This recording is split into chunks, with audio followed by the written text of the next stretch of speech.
Hi friends, రెగ్యులర్గా మన mobile screen మీద మనకు నచ్చిన హీరో కానీ హీరోయిన్ కానీ లేదా మన మదర్ కానీ లేదా మన ఫాదర్ కానీ నచ్చిన ఫోటోని మనమైతే వాల్పేపర్గా పెట్టుకుంటూ ఉంటాం. అయితే వాట్సాప్లో హోమ్ స్క్రీన్ మీద మనకు నచ్చిన ఫోటోని వాల్పేపర్గా ఎలా సెట్ చేసుకోవాలో ఈ వీడియోలో మనము క్లియర్గా తెలుసుకుందాం.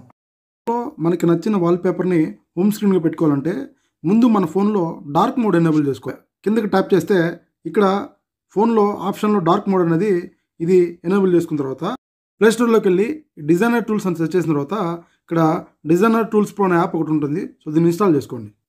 ఇన్స్టాల్ చేసి ఓపెన్ చేసిన తర్వాత మనకి ఈ విధంగా అయితే డాష్బోర్డ్ అయితే ఓపెన్ అవుతుంది. ఇక్కడ 3 ఆప్షన్లు ఉంటాయి.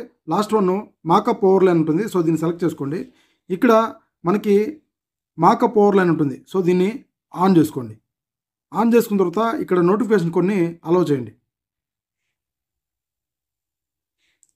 ఆన్ చేసిన తర్వాత ఇక్కడ మన వాట్సాప్ హోమ్ స్క్రీన్లో ఏ ఫోటో అయితే మనం సెలెక్ట్ చేసుకోవాలనుకున్నామో ఆ ఫోటోని ఇక్కడ ప్లస్ సింబల్ మీద ప్రెస్ చేస్తే ఇక్కడ ఫోటో సెలెక్ట్ చేయండి. సెలెక్ట్ చేసిన తర్వాత ఇక్కడైతే ఈ విధంగా కనపడుతుంది. సో దీన్ని సెట్టింగ్స్లోకి వెళ్ళిన తర్వాత ఇక్కడ ఒపాసిటీ అని ఉంటుంది. సో ఇది మీరు 100% పెట్టుకోండి. 100% పెట్టుకుంటే మనకి పెట్టుకున్న ఇమేజ్ అయితే క్లియర్గా కనపడుతుంది. సో ఒకసారి బ్యాక్ వెళ్ళి చెక్ చేసుకోండి. వాట్సాప్ ఓపెన్ చేసిన తర్వాత మీ హోమ్ స్క్రీన్ మీద మీరు పెట్టుకున్న ఫోటో అయితే ఈ విధంగా క్లియర్గా కనపడుతుంది. సో ఫ్రెండ్స్, ఈ ఇన్ఫర్మేషన్ నచ్చితే మీ ఫ్రెండ్స్ అందరికీ షేర్ చేయండి. ఒక చిన్న లైక్ చేయండి. Thank you.